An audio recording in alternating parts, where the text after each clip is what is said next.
All right, back for another beer review, and today I'm reviewing yet another beer from the Other Half Brewing Company, and they're out of both Brooklyn and Rochester, New York, and this is their double dry hopped cabbage. So they are calling this an Imperial IPA. Comes in at 7.9% alcohol by volume. No IBUs listed in the time of review. This can is just over 3 weeks old, and I want to say full disclosure, like I always do when I've had a beer before, but I've had this beer before. I actually had this at the Well and Piss Up, which was a bottle share the night before the 2019 Albino Rhino Beer Festival. And yeah, I had about 2 or 3 ounces of this one, and I remember liking it. I believe I gave it a 4.25 out of 5 on Untappd, and yeah, I wanted to get into an entire can and give it a proper review, so here we are. Anyway, they are brewing this with Mosaic, Motueka, Simcoe and Vic Secret hops, and that's pretty much all I know about it. So let's crack it open, get it into a glass, see what we got going on.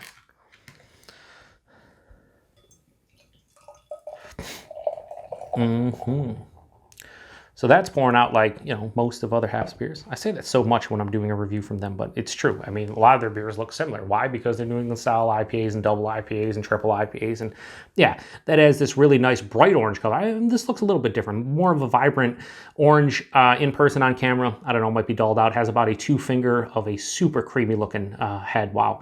It's like off-white and just looks super creamy up top. Yeah, looks beautiful. Let's get a nose. Ooh, really dank, musty, herbaceous. And then underneath, tons of stone fruit, like all the mango and peach and apricot and nectarine. It's just, yeah, sweet stone fruits, like super fleshy, ripened stone fruits. A little bit of citrus, a little bit of like a just generic orange character. A little bit like fleshy papaya, honeydew melon. But there is like a substantial dankness, substantial herbaceousness to this one. Has a nice blend of the sweeter stone fruits, sweeter tropical fruits, a little bit of citrus, and you know, a touch of the dankness, herbaceousness. Yeah, it smells pretty good. It's not as, you know, bold on the nose. It's not like popping. It's not, dare I say, bombastic. Shout out to Paul over at PaTroll. It's just, I'm not gonna say it's subdued, but it's just not jumping out of the glass. What's there smells good, so let's get into it. Cheers, everyone.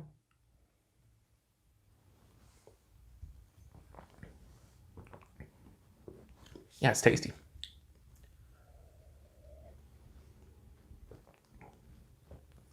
Other Half mouthfeel, soft, smooth, creamy, super easy to drink. Body on this one, medium to higher side of medium body, a little bit of oomph behind it. At 7.9%, it drinks a little bit bigger than that, I think. Maybe like 8.5, 9, like just from the body standpoint. A few things about this one for me, though.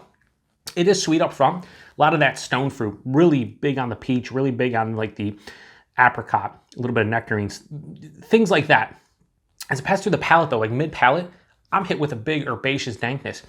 And there's a little bit of like omnipresent citrus quality to this one, like a ruby red grapefruit into an orange. But on the back of the palate, this has a, I'm not gonna say firm bitterness, but it has like a lower side of moderate bitterness. And this one dries out more so than a lot of New England style IPAs that I drink.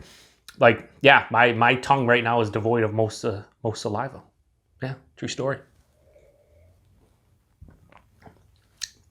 Because it is not overly sweet for me, don't get me wrong, I think if you like New England style IPAs and you like sweeter New England style IPAs, I think you'll be fine with this.